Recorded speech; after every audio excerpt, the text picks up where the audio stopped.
Bienvenidos a Hitsville, este es el episodio número 15. Y para celebrar el 15 de septiembre, es decir, el aniversario de la independencia de México, hemos decidido hacer nuestro top 15 de discos de rock mexicano. Estuvimos solamente unas pocas semanas de vacaciones, seguramente se nos nota un poco en el bronceado, ¿verdad, Martín? Así es, nos fuimos a Cancún 3 semanas. Bueno, a broncearnos pues por allá. Pero bienvenidos a los estudios Hitsville. Aquí tienen su casa, la verdad es que estamos muy cómodos y nos tratan bastante bien. Aquí, así es, sí. Episodio 15 y los 15 mejores discos del rock mexicano. Esta lista, al igual que la mayoría de las listas de este tipo, es sumamente subjetiva. Y aunque a veces parezca más que son los discos que más nos gustan, nos hemos esforzado mucho por darle una cierta continuidad con los discos que se consideran de manera general como los mejores discos de rock mexicano. Pero sobre todo dice mucho de nosotros. También hay ciertos aspectos que es importante ponderarlos, y estos aspectos también los detallaremos y se los contaremos cuando lleguemos a ese disco. Pues sin más, en el número 15 está Hasta la Raíz de Natalia Lafourcade del 2015. Que no es un disco de rock. Discutiblemente este no es un disco de rock, pero yo no le voy a quitar a Natalia Lafourcade toda esa chamba que ha hecho en el escenario del rock. Probablemente del rock fue de lo que vivió en los primeros años y fue por lo que muchas personas la conocimos. Aunque la hayan bajado de todos los videos latinos, güey. O sea, para cierta gente va a ser difícil ubicar a Natalia Lafourcade como rock, y este disco en especial Hasta la Raíz como disco rock. Pero creo que el mérito lo tiene justamente por eso, porque intentó de varias formas tratar de entrar en este público, ¿no? Grabó con el nombre de una banda, ¿no? De La Forquetina. Procuró venderse o procuró anunciarse como un formato muy rockero. Incluso en algún momento, a pesar de que originalmente ella se llamaba Natalia Lafourcade de La Forquetina, hay algunos carteles donde solo dice La Forquetina, aunque todos sabemos exactamente quién tocaba en La Forquetina. Sí, güey, pues si le pones a tu banda tu nombre, güey, que está bien. Producido por Cachorro López, 2015. Es de los últimos discos que tuvo temas propios antes de comenzar con todos estos discos de música tradicional mexicana, que también son muy buenos. Sin embargo, pues bueno, la verdad es que es un disco que de muchísima calidad, muy recomendable. El Hasta la Raíz de Natalia Lafourcade está en el número 15. Número 14, El Urban Historias del Rodrigo González, de 1985. Y pues bueno, hay que decir de este disco que es la cúspide del canto rupestre de los mitades de los 80s, ya que el rock volvía a ser grabado. Este disco contiene rolas tan populares, ¿no?, que hicieron que esto se extendiera por varios años más en ciertos segmentos, en específico en el rock urbano, ¿no?, con rolas como No tengo tiempo de cambiar mi vida, que se la vuelve a grabar después, y creo que es principalmente la versión que todos recordamos, y también la estación del Metro Valderas, o solamente el Metro Valderas como la grabara Alejandro Lora también años después. Siendo honestos, es un discazo, está lleno de canciones memorables, siendo estas dos mencionadas anteriormente como una buena demostración de la calidad del disco. Pero en general el disco es bastante circular, te puedes escuchar de principio a fin sin ningún problema, y tiene temas muy, muy particulares que no se volverían a escuchar de otro modo, ¿no? De un modo muy honesto, una desesperanza muy fiestona, muy fiestera de parte del Rodrigo, y probablemente también de los rupestres del momento, ¿no? Se nota en las letras que son de plano desesperadas, tristes, sumamente honestas, pero también al mismo tiempo dicharacheras, bromistas, llenas de cositas, de pequeños detalles para quien quiera escuchar, ¿no? A la fecha se puede escuchar ese disco como perfectamente actual. Sí, gran disco del Rodrigo, quien, hay que decirlo, falleciera ese mismo año, algunos meses después. Número 13, Aquamosh de Plastilina Mosh de 1998. El primer disco de la banda Plastilina Mosh, con el que darían gala de ese sonido que sería tan único, y no del todo un disco de música electrónica, no del todo un disco de rock, pero es un disco muy rockero, no solo en sus letras, sino en su actitud, en su actitud, en la música, incluso las remembranzas a Lin May y todo esto es algo como muy rockero. Muy desfachatado. Muy desfachatados. Hay rolas de ese disco que en el momento no fueron las rolas que sonaron, sin embargo ahora son las que mejor envejecieron, ¿no? Como Póngale Punta Cometa, como Bananos Bar y ese muy famoso intervalo de piano, como la oda a Mauricio Garcés. Y pues qué decir de los éxitos, Niño Bomba, Froman, Monster Truck y pues Mr. P. Mosh, que sonó en todas las radios de cualquier género Exacto, y que a la fecha siguen tocando, ¿no? Y sigue vendiendo bancos y cuentas bancarias, la neta, en 2020. Número 12. Alma en Fuego del Inspector. Así es, amigos, también hay cosas que son importantes ponderar para hacer una lista de los mejores discos de rock. Y también continuando con este punto de la avanzada regia, en el 2001 el Inspector sacó este disco que hasta la fecha seguimos escuchando sus principales éxitos en todos estos bares que venden cerveza de una presentación mayor a 2 litros. Sí, es un disco que atraviesa géneros, es un disco que además cuenta con la participación de artistas, posiblemente de los artistas más importantes del rock mexicano para ese momento. Es un disco de fiesta, para echar desmadre, pero también muy a lo mexicano, ¿no? Con rolas de plano tomando del mariachi muchísimo. O sea, hay que decir que a principios de los 2000 se ven muchas bandas de ska, y este punto también tiene que ser representado en los 15 mejores discos, y lo está haciendo con El Alma en Fuego de Inspector. En el número 11 tenemos Arpía de Cecilia Toussaint, el disco de 1987. Es su debut después de haber tocado con la banda Nanopalera. Es un disco plagado de canciones excelentes, que bueno, muchas de ellas no son suyas, sin embargo ninguna es suya. El modo en que las toca nos habla mucho de la escena del rock en ese momento, de los amigos que ella frecuentaba, y justamente de las tocadas que se armaban ahí. Las canciones de Jaime López que tiene ahí son canciones que él incluso ya no grabaría. Son canciones que principalmente se le atribuyen a Cecilia y que ella ha llevado con orgullo a lo largo de muchísimos años. Y es un disco sobre todo muy importante, el rock hecho por mujeres en México. Lado A representa canciones de amor, desamor. Lado B, algo más cronista en relación a la ciudad. Y hay muchos éxitos en este gran disco. Número 10, El Hombre Sintetizador de Zurdok, año 1999. Otro disco más de la avanzada regia, y podemos considerarlo, y creo que muchos lo hacen, como el OK Computer mexicano. Es un disco experimental, tal vez en algunos puntos, en algunas 2-3 canciones que se unen, conceptual, también tiene muchos éxitos.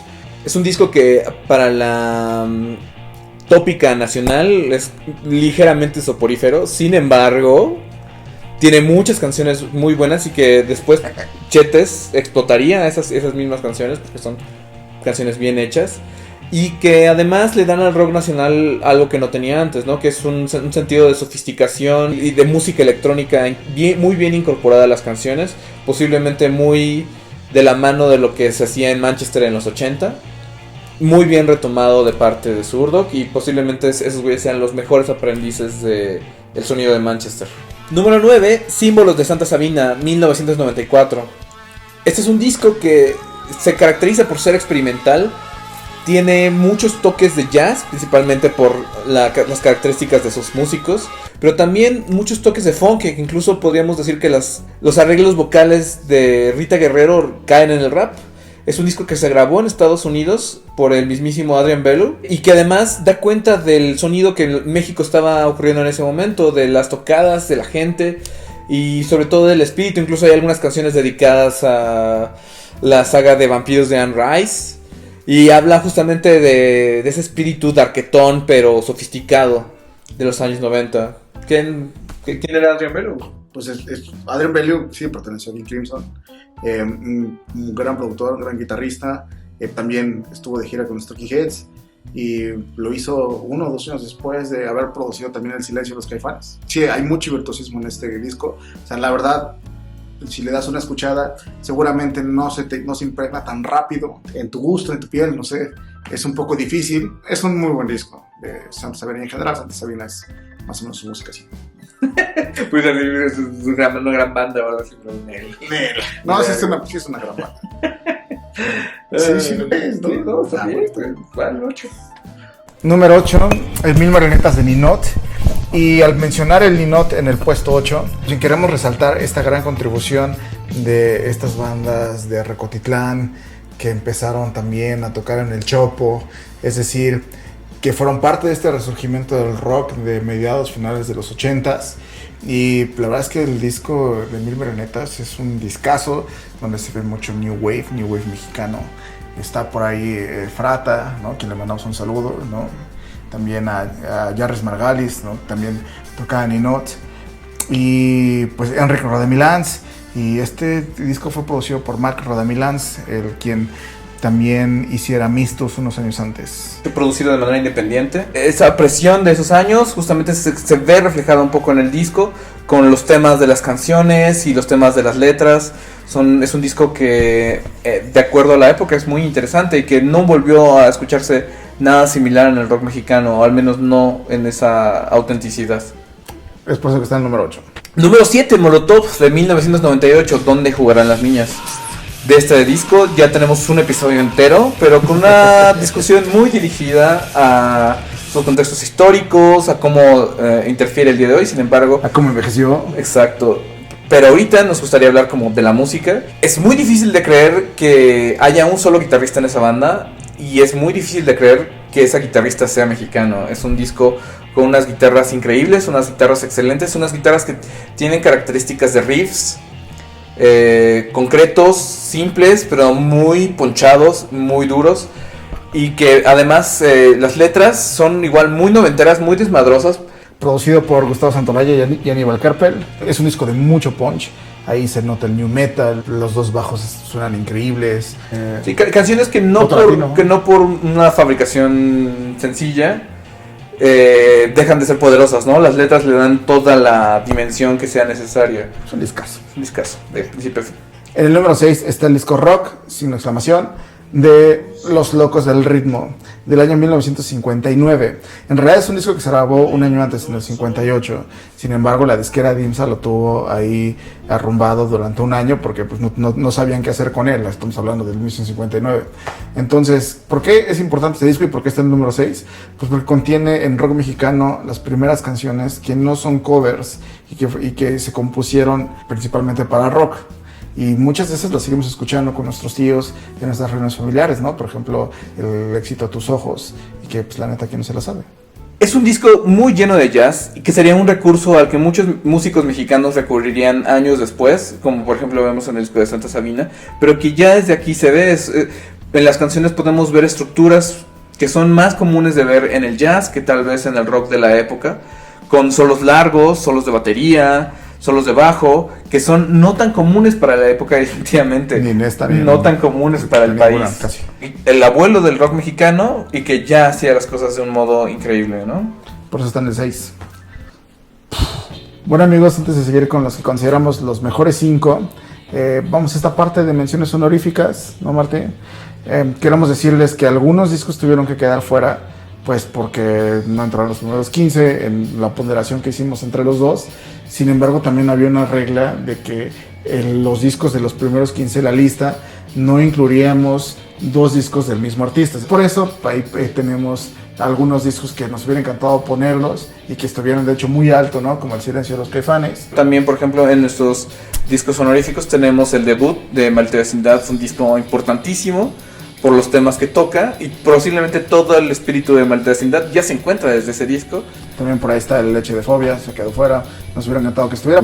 También el Chavo de Onda, Three Souls, se quedó fuera Zoé, afortunadamente. Se quedó fuera. Eso también, no fue una coincidencia. No, de hecho. Jaime López y La Primera Caída de la Soledad también se tuvo que quedar fuera. Esas son las menciones honoríficas. Pero pues también hay que mencionarlas, son unos grandes discos también de rock mexicano. Recuerden que estamos en Hitsville y procuramos que este sea un espacio de discusión, de análisis, de plática rockera, en el cual pues ustedes son un aspecto tan importante como nosotros mismos. En realidad nosotros no somos en absoluto importantes, sino la importancia es la discusión. Y pues sí, desde luego, por favor, déjenlo en los comentarios, escríbanos al Facebook. Ya en algún momento abriremos un Twitter en cuanto nuestro community manager quiera meterle a eso, o regrese de vacaciones. Le dimos 10,000 pesos y se fue a Cancún, no sé realmente que... Y le está alcanzando. Sí, exactamente. Agradecemos mucho su apoyo en los likes, también en las suscripciones. Fin del espacio publicitario. Y llegamos al número 5 con El Re de Café Tacuba de 1994. Este disco generalmente se encuentra en otros rankeos en el número 1. En otros rankeos lo hemos visto en el número 1. Tú lo viste en el 1.5. En 1, sí, entonces... en realidad lo que sigue es justificar porque está en el 5. Sí, exacto. Principalmente porque no nos gusta mucho. Es la primera. O sea, ni a Martín ni a mí nos gusta Café Tacuba. Pero en segundo lugar también creemos que hay discos que han hecho más por el rock en español. Dicho esto, el Re de Café Tacuba es un disco impecable, excelente, largo. Es una continuación del primer disco. Más bien es una colección de las canciones de sus primeros años. Producido por Gustavo Santaolalla y Aníbal Kerpel. Además de que no somos fans de Café Tacuba, o sea, ya ahora, casi 30 años después de haberse lanzado este disco, o sea, hay ciertas cosas que creemos que no envejecieron tan bien. Por ejemplo, una batería que no sea orgánica, es decir, una sección rítmica que no sea orgánica, la verdad cansa. Después de, o sea, si tú te echas el Re ahorita 40 minutos y esa caja de ritmos ya es cansado, ¿no? Y también, o sea, ya ahorita, o sea, te ponen la Ingrata o te ponen papá de huevo, el baile de salón, y pues la neta ya qué hueva. Son canciones que honestamente el rock mexicano se ha acabado, pero que pues es indiscutible que han contribuido al crecimiento de todos, ¿no? De artistas por décadas y décadas por venir. Se han formado escuchando el Re de Café Tacuba. Solo lo único que quisiéramos es que hubiera más discos tan buenos como el Re de Café Tacuba. Sí. Pero con una caja de ritmos orgánica y letras no machistas. Letras de las que sus autores no se avergüenzan. No, exacto, letras que... Aunque bueno. Okay. Si nosotros nos avergonzamos del primer capítulo de Hitsbeat, sí, güey. Exacto. ¿O no? Tiene como 6 meses.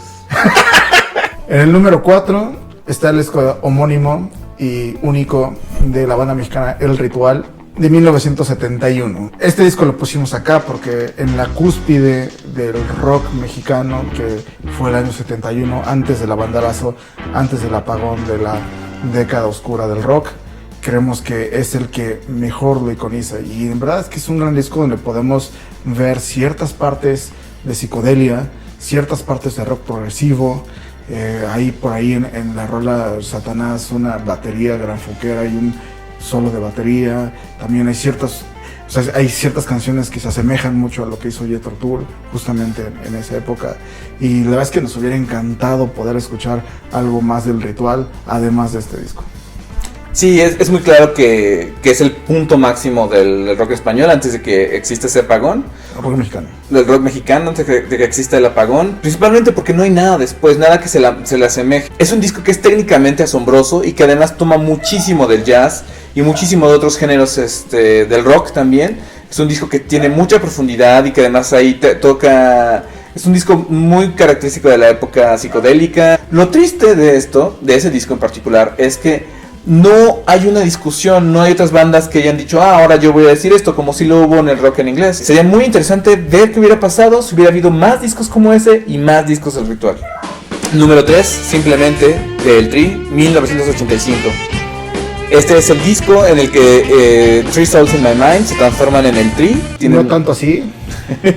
Bueno, sí, ¿no? Tienen un cambio de nombre y tienen un ligero cambio de alineación, pero las canciones son las más pulidas que van a tener en muchos años. Es un disco muy redondo que está lleno de canciones que son hitazos, y algunas de esas canciones siguen permaneciendo en el imaginario mexicano, como Triste Canción de Amor, San Juanico, 85, Sópleme usted primero, no quiero decir Metro Valderas, pero Metro Valderas. Y que además nos habla de la madurez de Alex Lora para crear canciones, porque son canciones que van muy al grano, son canciones que tienen una estructura muy definida, que no son muy rebuscadas ni muy redundantes. Redundantes principalmente. Pero que aún así tienen tiempo para tocar solos que son memorables y que la mayoría de las personas tienen grabados en la mente después de escucharlas 1,000,000 de veces en casa. O sea, en el título del disco vemos como Alex Lora se quedó ardido de esa batalla legal que tuvo por el nombre de Three Souls. También creemos que es la mejor alineación que ha tocado con Alejandro Lora, ¿no? De ahí con Mariano Soto en la bataca, también está el Papayito, Arturo Labastida en el sax, el Cóndor Mancera en la guitarra. Grabado, hay que decirlo, grabado independiente y producido por Ricardo Ochoa. ¿Neta? No mames. En el número 2 está El Circo de Maldita Vecindad, disco de 1991. Y no nos lo creemos, pero también producido por Gustavo Santaolalla, el rey Midas del rock latino. Es un disco de base ska, y aunque creo que lo complementan otros ritmos, rock clásico, afrobeat. Es un disco donde se siente la ebullición de las inquietudes sociales del momento, que ya se empezaban a ver desde finales de los 80. A partir de las elecciones de 1988 hay un cierto desconfort que se siente muy bien en este disco, y que ya se sentía desde el disco anterior de Maldita Vecindad. Yo creo que desde el temblor del 85. Posiblemente, sí. Sí dice cosas y tiene cosas que decir, ¿no? En México están pasando muchas cosas en ese momento y se quedan muy bien enmarcadas ahí en varias de sus canciones, pero principalmente en El Circo, que es una de las mejores canciones del rock en español de todos los tiempos, a mi punto de ver. Todo el disco está increíble. Sí. Son canciones que nos acompañarían por décadas y que de las que todavía a la fecha la Maldita Vecindad sigue viviendo de ellas. La verdad. Pero sí, a todos es muy fácil internar todas estas canciones porque las respiramos todo el tiempo. Posición de honor, Martín. En el número 1 no sabíamos bien qué disco íbamos a poner. Lo único claro es que tenían que estar Los Caifanes. Al final decidimos que el disco que mejor encapsula su trascendencia histórica y el avance que hace para el rock en español y el rock mexicano es El Nervio del Volcán, que aunque es un disco que tiene sus fallas, es un disco también simultáneamente muy circular. Pero hay que hablar de las fallas. ¿Qué fallas tiene, por ejemplo? Es un disco que se fabrica en torno a una descomposición de la propia banda, y varios miembros, bueno, por lo menos uno de ellos se ha ido y el otro está en proceso de irse también. Y hay un proceso de escritura de música, de rivalidad, es decir, están cada uno, tanto Saúl Hernández como Alejandro Markovich, tratando de superar al otro en cuestión de temas, cuestión de composición, y lo único que da eso, pues es un disco con temas increíbles y temas llenos de temas muy interesantes, con canciones llenas de temas muy interesantes, que además integra ya por completo el sonido que Markovich buscaba de música latinoamericana o música mexicana, dándonos un semblante de música prehispánica incluso, tal vez. O sea, lo que sí seguro es que es la parte más sólida de los arreglos en rock y que pueden ser muy fácilmente identificados como latinoamericanos, como mexicanos. Y eso lo logra de una forma impresionante El Nervio del Volcán, con Afuera, con Miedo. Con La Llorona, Aviéntame, con incluso Ayer me dijo un ave. Es un discazo de trío.